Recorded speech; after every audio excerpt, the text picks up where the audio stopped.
Então, irmãos, sejam muito bem-vindos a mais essa aula. E eu achei importante que nós voltássemos uns passos atrás, antes da unidade da igreja, buscarmos entender um pouco melhor o que é a igreja, para que possamos eliminar alguns vícios que existem no meio do povo de Deus. Essa aula eu vou colocar no YouTube, quando os irmãos for assistirem posteriormente, pela ordem, essa será a primeira. Aí depois nós vamos falar sobre a unidade da igreja. Porque eu disse muitas coisas assim de forma bastante sucinta que pode, e que na verdade do que eu conversei com algumas pessoas que assistiram às aulas, gerar confusão. E gerou alguma confusão quando eu coloquei coisas como a igreja não são as pessoas, né? E a igreja, ela é a vida do próprio Deus, a igreja é a expressão do próprio Cristo, né? Então, assim, o nível de igreja que nós refletimos é do tamanho do nível do nosso comprometimento com a palavra de Deus. Então eu coloquei algumas coisas dessa forma e acredito que não que para uma pessoa leiga pode gerar algum tipo de confusão. Então eu queria, em nome de Jesus, que nós dessemos uma limpada nesse conceito. É claro que a gente não vai tratar esse conceito de forma cabal. Tem muita coisa, a Bíblia inteira fala sobre a igreja, explica sobre a igreja como deve ser. O que nós somos e como somos, né, para sermos igreja, como devemos ser. Mas vamos dar uma clareada mais, em nome de Jesus. Então, uma coisa que acontece, e os irmãos já devem ter visto, são pessoas que se posicionam com falas assim: eu amo a minha igreja, ou eu sou a igreja.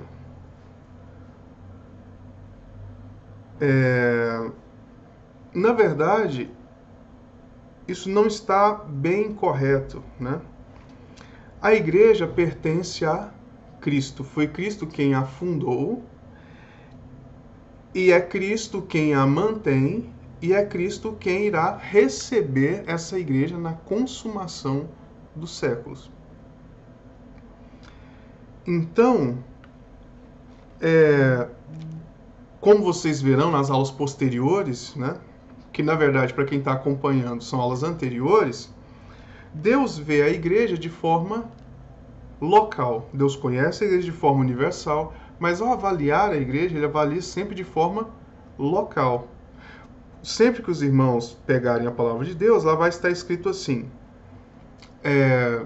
carta às igrejas da Ásia. E cada cidade da Ásia, Deus direciona uma carta, né? Paulo escreve à igreja em Corinto.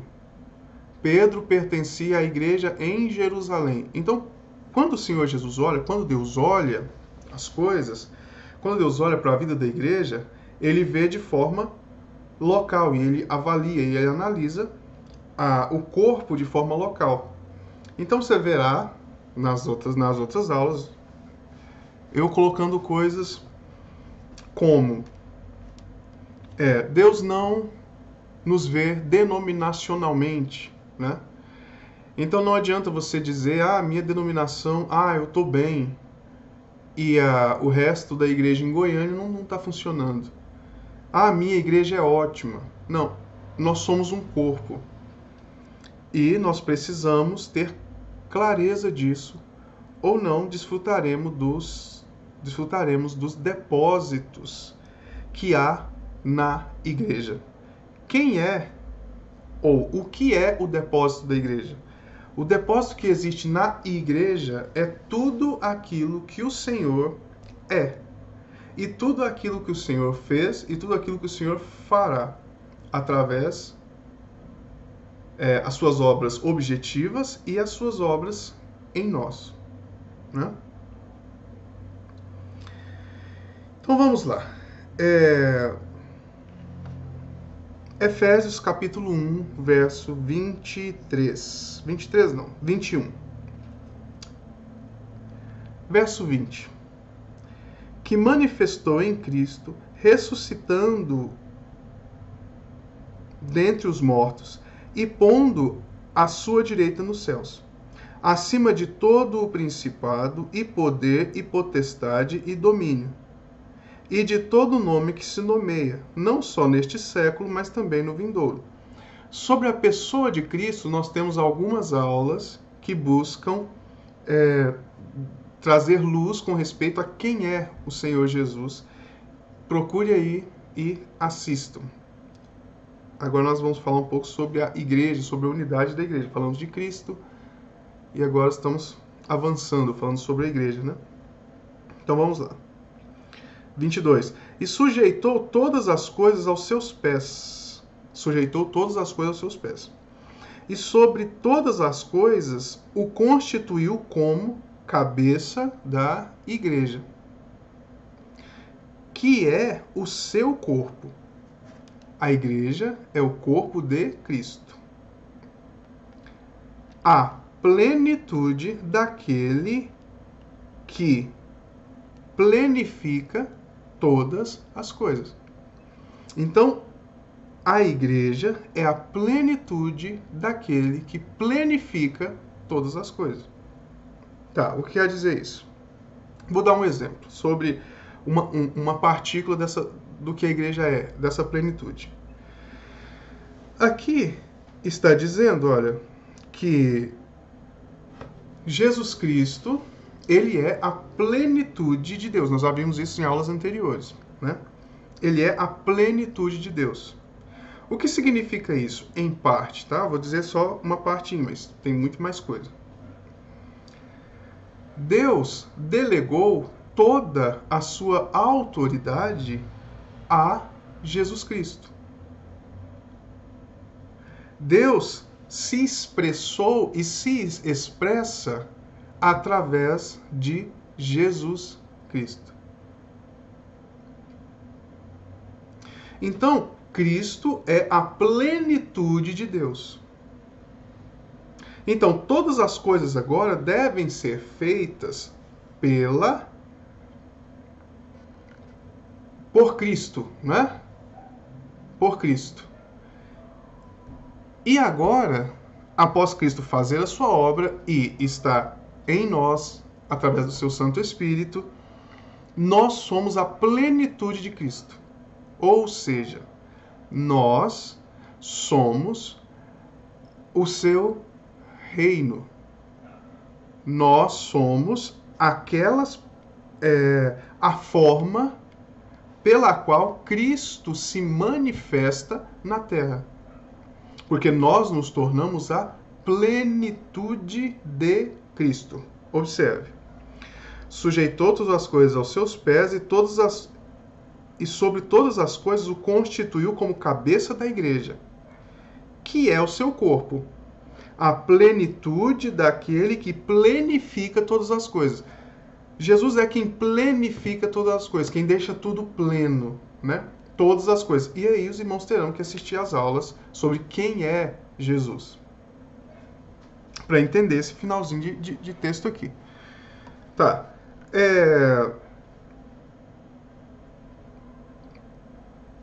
Vamos lá. Então, como eu disse anteriormente, a vida da igreja, ou sermos igreja, não é uma coisa simples, uma coisa banal. Né? Se o inimigo conseguir gerar divisão na igreja, ou conseguir fazer com que você não entenda o que é a igreja, você não irá refletir o caráter de Cristo, você não será pleno, então você será parcialmente igreja. Por quê? Existem alguns estágios com respeito à igreja. Vamos ler agora.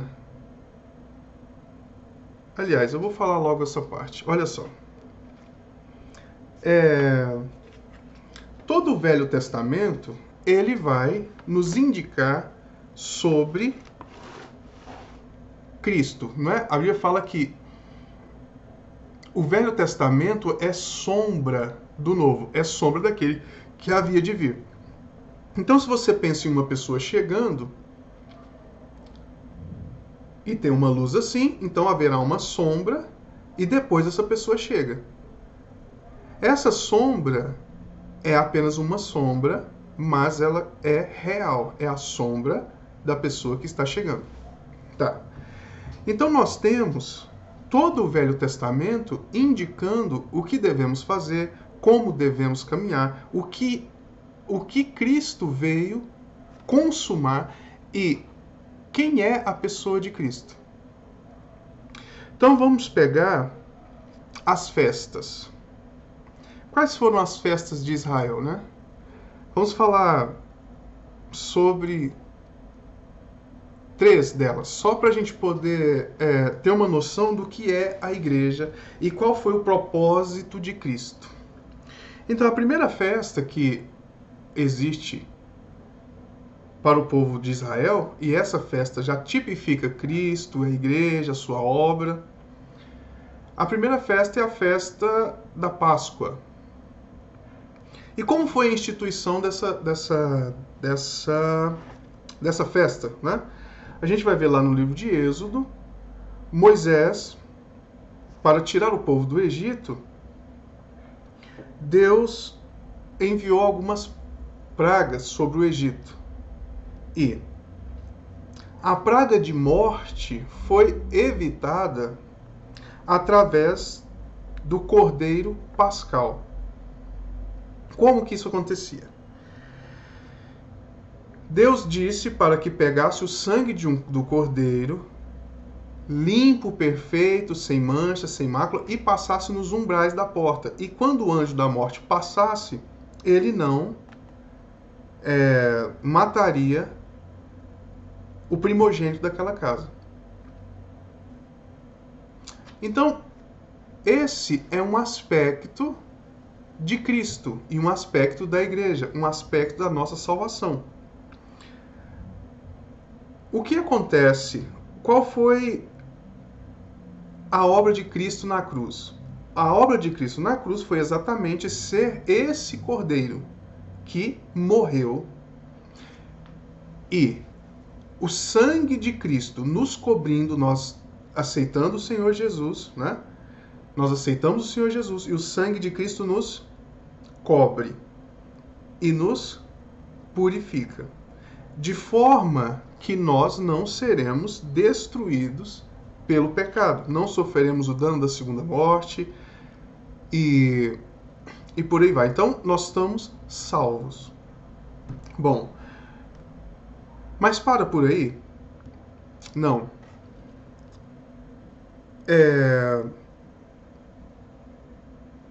Já na festa da Páscoa tem um quesito importante, que é aquele cordeiro não serviria apenas para se passar o sangue dele nos umbrais e ser livre do anjo da morte, mas aquele cordeiro também deveria ser alimento para aquelas pessoas.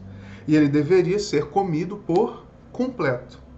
Então, se a família fosse pequena, chamasse outra família, entrasse para dentro da porta, fechasse a casa, colocasse o sangue nas ombreiras e comesse todo o cordeiro, não é para deixar nada, comesse o cordeiro por completo. Então, Cristo não é apenas o Salvador da igreja. Ele também é o alimento. Então nós vamos entender o depósito de Cristo na igreja.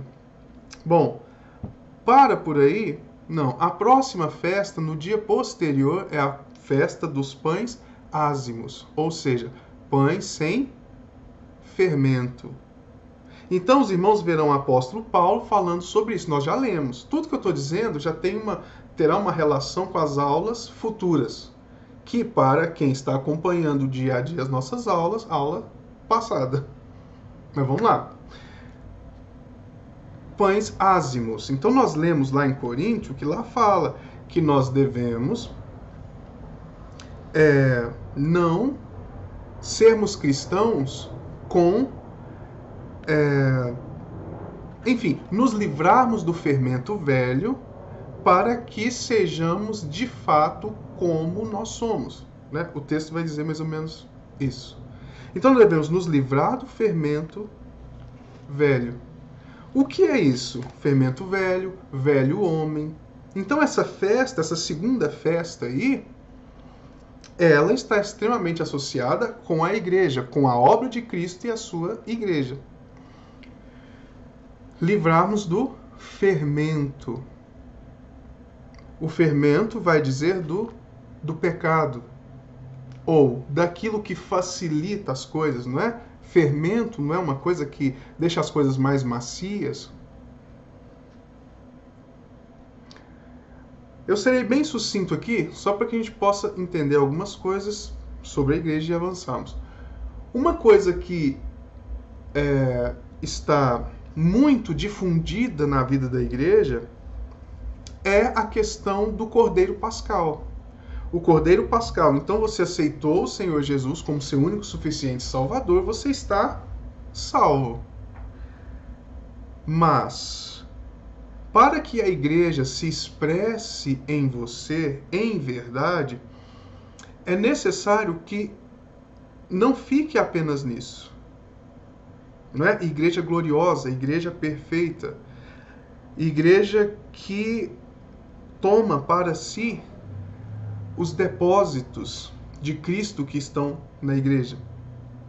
Então,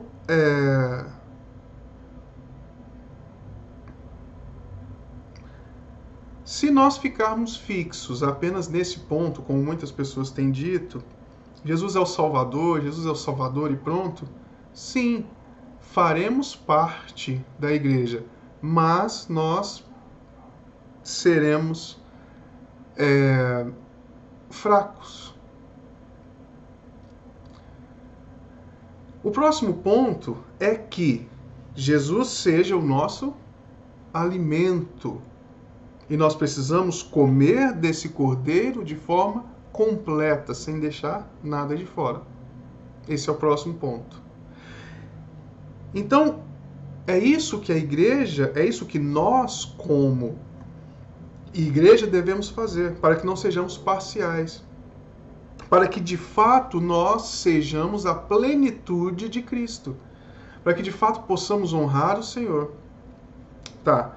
Então, licença.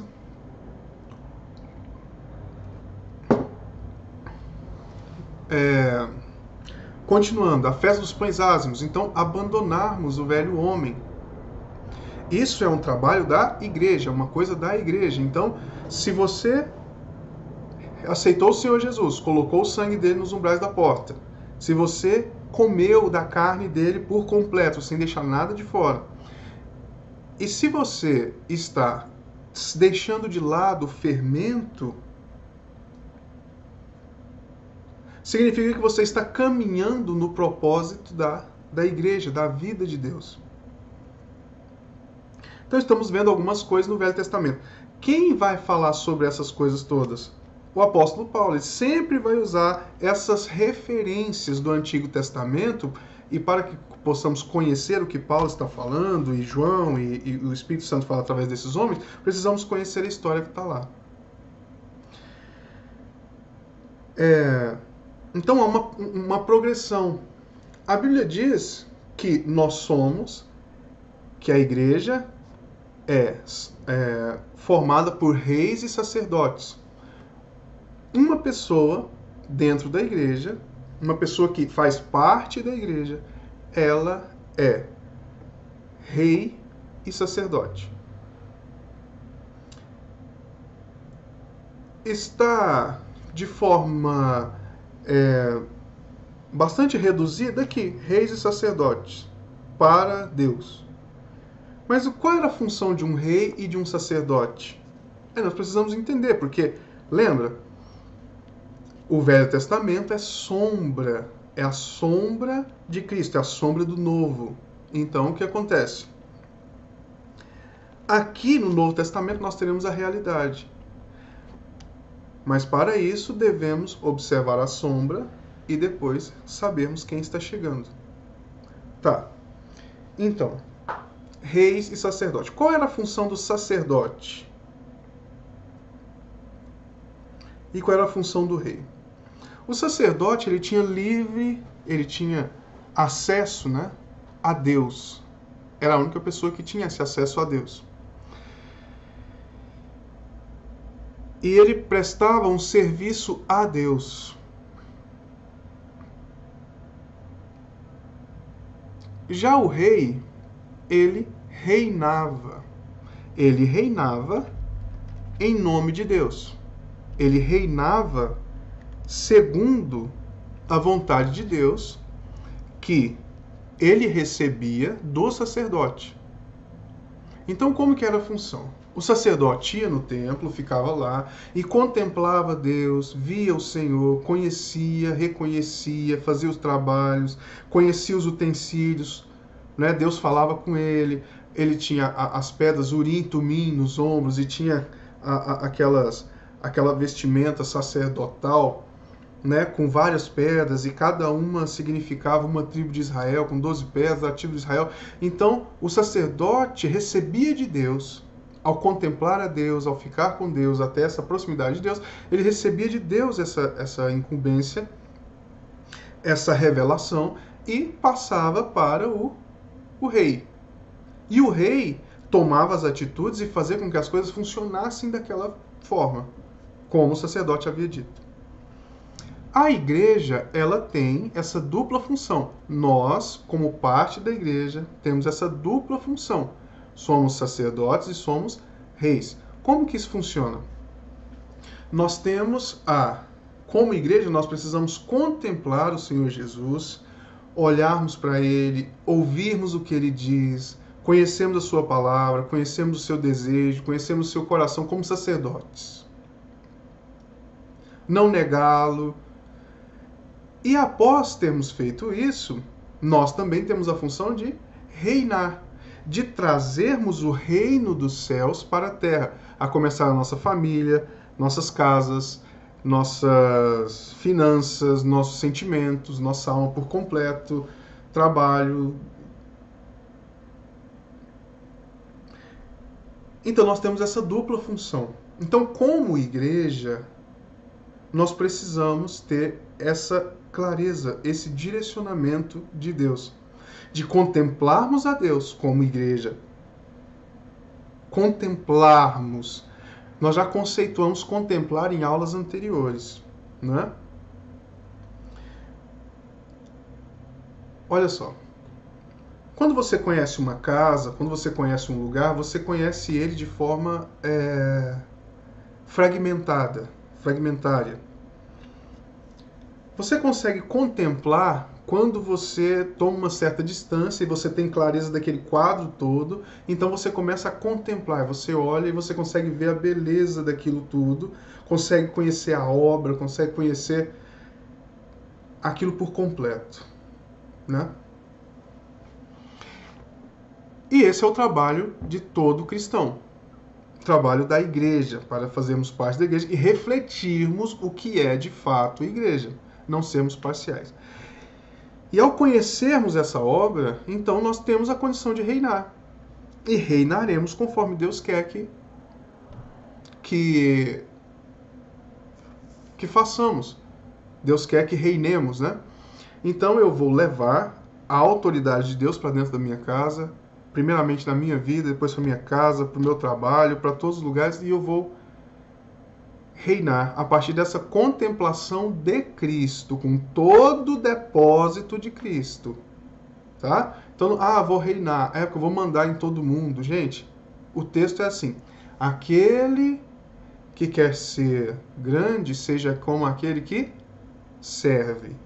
Quem é maior? quem está sentado à mesa ou aquele que serve à mesa? Né? Jesus vai dizer que é aquele que serve. Maior é aquele que serve. Só estou dizendo isso para que os irmãos entendam um pouco do depósito de Cristo. Então, precisamos entender o depósito de Cristo e reinarmos. Se não, como eu disse nas aulas, que já se foram, que já passaram, talvez você vai assistir.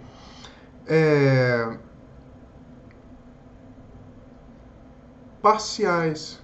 Então você tem 70% de igreja, 40%, 10%. Talvez você seja apenas salvo. Então você está ali, mas você de fato não é a plenitude do corpo de Cristo. Outra coisa importante, nós nunca chegaremos à perfeição no tocante a sermos completamente igreja. Mas nós devemos nos esforçar ao máximo. E através do corpo de Cristo, essa igreja será manifesta. Então, digamos que eu manifeste 70%, eu sou um cristão e 70% da minha vida é a vida da igreja. Então, a igreja, o corpo de Cristo é manifesto em mim, né? Como Paulo diz, já eu não vivo mais, mas Cristo vive em mim. Então, uma parte de mim é completamente entregue e eu expresso o corpo de Cristo. A minha esposa também expressa o corpo de Cristo em 70%, digamos que seja assim. Então, mas o 70% dela é diferente do meu. Então, quando juntamos eu e ela, o que acontece? Então você tem uma expressão exata do corpo de Cristo. Você consegue ver claramente o corpo de Cristo de forma completa. Mas como que é isso?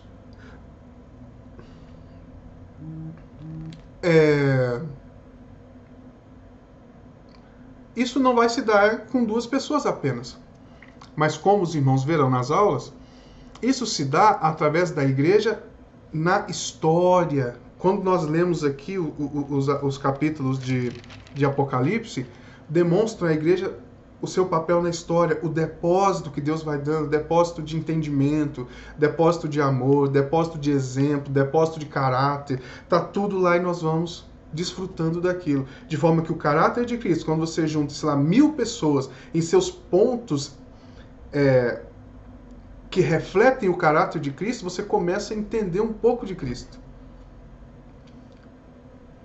Um pouco mais de Cristo. Então nós vamos vendo isso. Então essa é a igreja que será consumada no dia em que o Senhor a receber.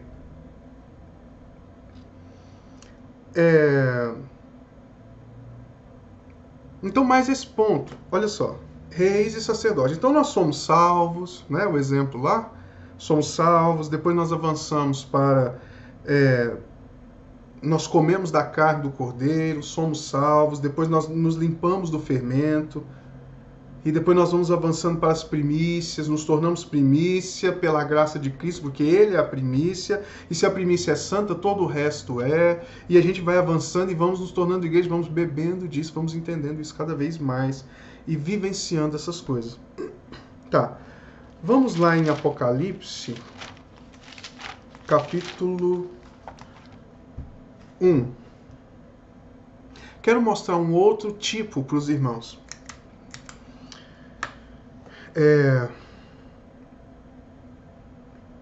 Apocalipse capítulo 1, versículo 12. E virei-me para ver quem falava comigo, e virando-me, vi 7 castiçais de ouro. E no meio dos 7 castiçais, um semelhante ao Filho do Homem, vestido até os pés de roupa comprida, e cingido pelos peitos com cinto de ouro. 7 castiçais e um como Filho do Homem, né? Ótimo. Então nós temos esses 7 castiçais e esse homem. Vamos ver o que eles são? A partir do versículo 19 agora. Escreve as coisas que tens visto, e as que são, e as que depois destas hão de acontecer. O mistério das 7 estrelas que vistes na minha destra, e dos 7 castiçais de ouro. As 7 estrelas são os anjos das 7 igrejas. E os 7 castiçais que vistes são as 7 igrejas. Então, castiçais. Qual é a referência disso que nós temos para entendermos melhor isso? Deus está usando castiçal aqui de forma, assim, à toa? Não. Ele está usando de forma muito bem pensada, porque já havia uma sombra da igreja, do que é a igreja, nos castiçais no Velho Testamento. Como foi construído o castiçal? Vamos ver como foi? Êxodo capítulo 25. Para que possamos entender a natureza da igreja. Lembra que nós falamos sobre a natureza da igreja? Então a natureza da igreja ela é santa, perfeita, pura. Êxodo capítulo 25.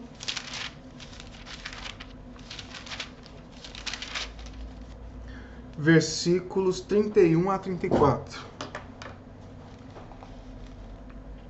31 a 40, na verdade. Olha, também farás um candelabro de ouro puro. O candelabro é de ouro puro. Ouro batido. Se fará este candelabro, o seu pé, as suas hastes, os seus copos e os seus botões e as suas flores serão do mesmo ouro puro batido. E os seus lados sairão 6 hastes, 3 hastes do candelabro de um lado dele e 3 hastes do outro lado. Numa haste haverá 3 copos a modo de amêndoas, um botão e uma flor, e 3 copos a modo de amêndoas na outra haste, um botão e uma flor. Assim serão as 6 hastes que saem do candelabro. Mas no candelabro mesmo haverá 4 copos a modo de amêndoas, com seus botões e com suas flores, e um botão debaixo de 2 hastes que saem dele, e ainda um botão debaixo das 2 outras hastes que saem dele, e ainda um botão debaixo de 2 outras hastes que saem dele. Assim se fará com as 6 hastes que saem do candelabro. Os seus botões e as suas hastes serão do mesmo. Tudo será uma só peça, unidade. Obra batida de ouro puro. Também se lhe fará 7 lâmpadas, as quais acenderão para alumiar de fronte dele. Então, perceba, os 7 castiçais que nós vimos lá, ele diz, são as igrejas. Então, a igreja tem uma função. Tem um modelo, que está especificado aqui, que nós não vamos usar ter muito aqui. Tem um modelo e tem uma função. Olha, acenderão para alumiar de fronte dele. Os seus espivitadores e os seus apagadores serão de ouro puro. De 1 talento de ouro puro os fará, com todos estes vasos. 1 talento, unidade, novamente, unidade. Atenta, pois, que o faças conforme o seu modelo, que te foi mostrado no monte. Então, 1 talento gira em torno de 35 quilos de ouro. E desse 1 talento é para fazer o castiçal, e é para fazer também os seus espivitadores e os seus apagadores. Espivitadores serve para tá lá o pavio, né? Quando ele começa a ficar preto, o que acontece? Você usa o espivitador e corta fora aquela parte preta, que não está funcionando mais, né? E fica a parte branca. E os apagadores também. Agora, A igreja é totalmente pura. O candelabro é de ouro puro. E dessa unidade de 35 quilos, um talento de ouro, também será feito os espivitadores e também será feito os apagadores. Então, quando o Senhor Jesus está falando com Pedro, com João lá na frente, ele está usando isso aqui, que isso é conhecido deles e precisa ser conhecido de nós também. Então, o que é a igreja? É isso aí. É esse candelabro que tem essa função de iluminar. Lembra lá na igreja de Éfeso? Se não, brevemente virei a ti e retirarei o teu candeeiro. Então, é necessário que o candeeiro, que essa... Nossa, esqueci o nome. O candelabro, ele esteja aceso. E que ele alumie à sua frente. Essa é a função da igreja. A igreja é perfeita, não é? E Jesus é aquele que está entre os candelabros, espivitando, cortando o que não deve, e às vezes até apagando algum candelabro que não está bom, que não está funcionando. É o que está acontecendo naquele lugar. Então, essa é a natureza da igreja. Então, é isso que está acontecendo lá.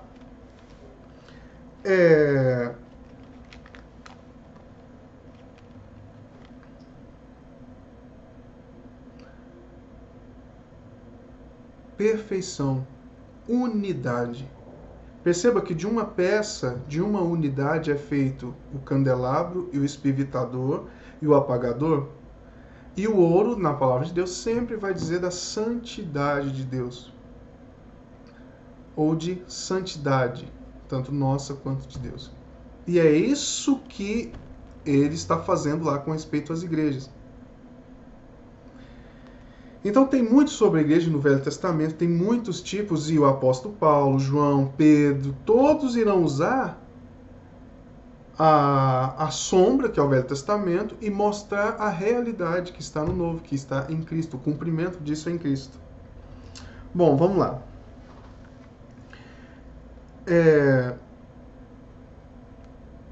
O que Deus espera ao encontrar a igreja? João capítulo 5, 41. João capítulo 5.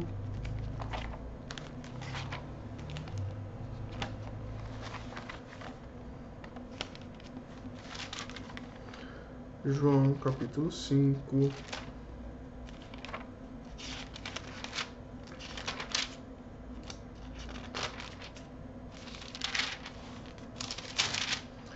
Verso 41.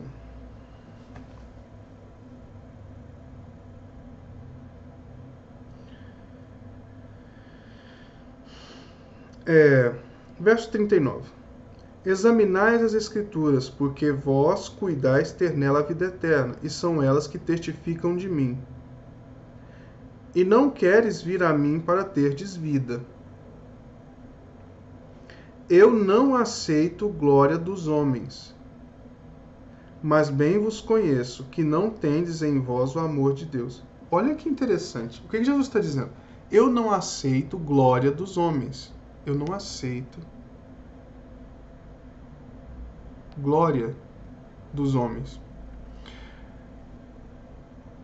Quando o Senhor Jesus vem a nós, ou ele vem à sua igreja, ele não está esperando encontrar nossa expressão, mas ele está esperando encontrar a expressão dele mesmo. Aquilo que ele é, ele precisa encontrar em nós.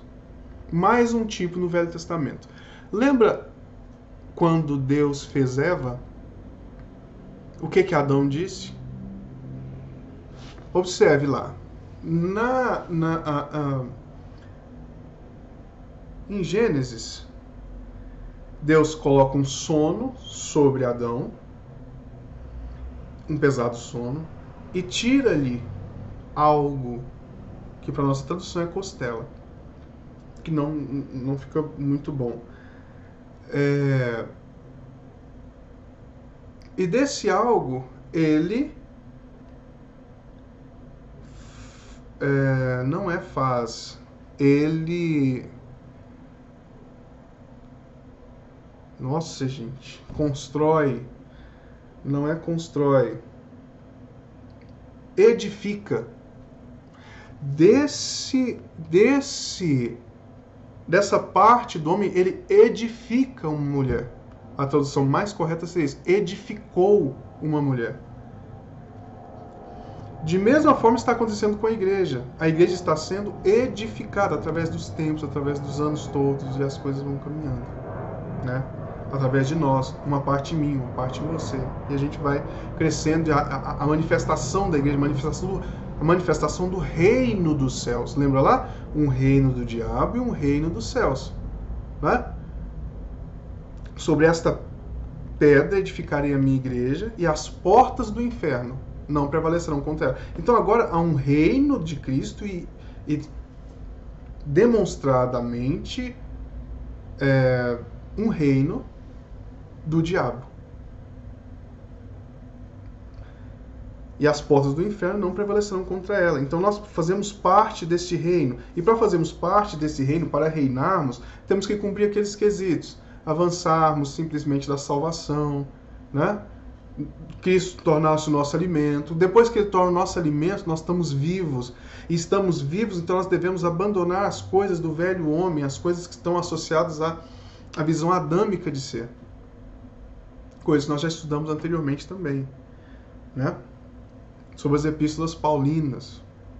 O novo homem, né? O segundo, o último Adão e essas coisas. Tá. Quando o Senhor Jesus vem a nós, Ele busca encontrar Ele mesmo. Quando Adão olha Eva, ele diz o quê? Essas sim, são ossos dos meus ossos, carne da minha carne, essa é a minha companheira. Né? E Cristo precisa olhar isso em nós, precisa ver isso na igreja. Então, para isso é necessário que nós abandonemos muito do que nós vivemos.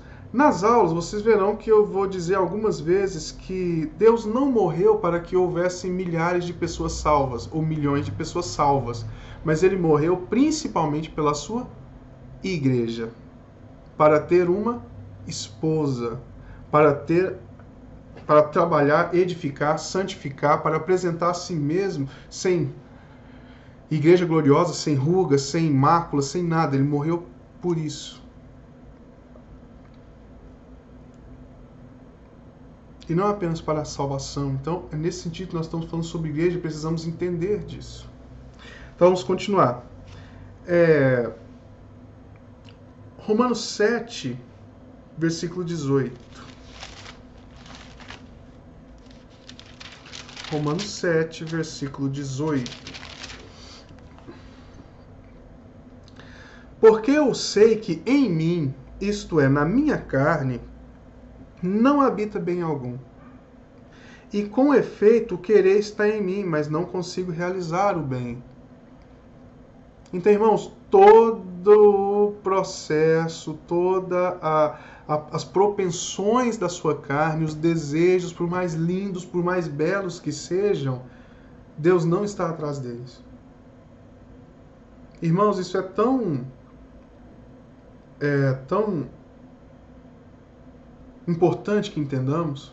Tem um livrinho do senhor chamado Dong Yulan, que diz assim, os perigos do lado bom da alma. Porque você acha que você tem alguma coisa que funciona e que vai começar na carne, é um desejo meu, mas Deus vai assumir. Não vai, irmãos. O que nasce da carne é carne, o que nasce do espírito é espírito e pronto, é assim que funciona. Então não pense em boas ideias e essas coisas, não. Ouça o que o Senhor Jesus disse e saiba, Deus não quer chegar, o Espírito de Cristo não quer chegar e olhar você com tanta beleza na sua carne, com facilidades, com agilidades, com boas orações. Ele quer chegar e ver Ele mesmo. Ele quer olhar para você e dizer, esse sim é carne da minha carne, osso do meu osso. Essa é minha companheira, essa é a igreja. né? Tá.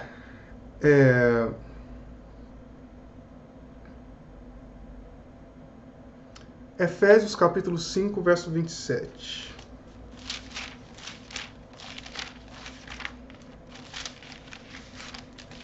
Efésios capítulo 5, verso 27.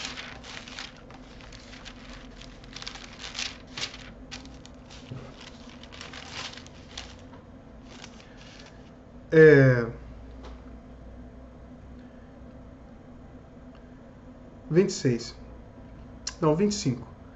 Vós, maridos, amai vossas mulheres, como também Cristo amou a igreja, e a si mesmo se entregou por ela. Por quem Cristo se entregou? Pela igreja.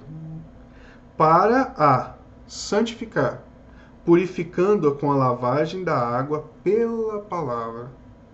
Para apresentar a si mesmo igreja gloriosa. Gloriosa, glória é a manifestação.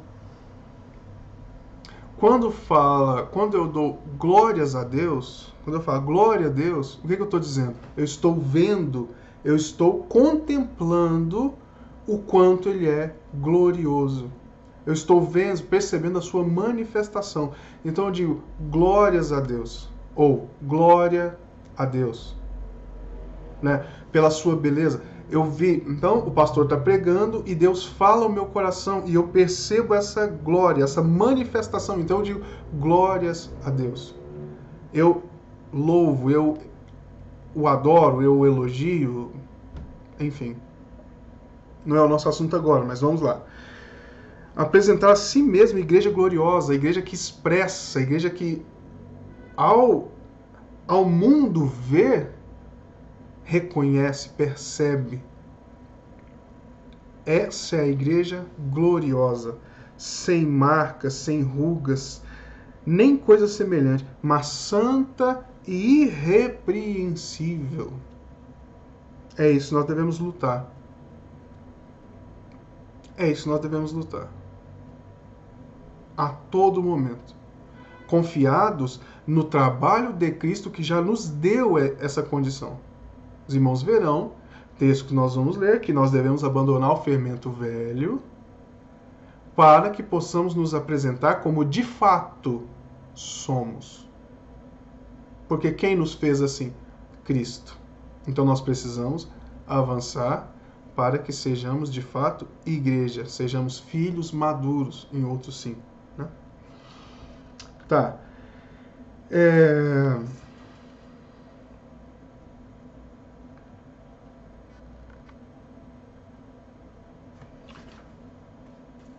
Vamos lá. Avançando agora com respeito à igreja, Apocalipse capítulo 2.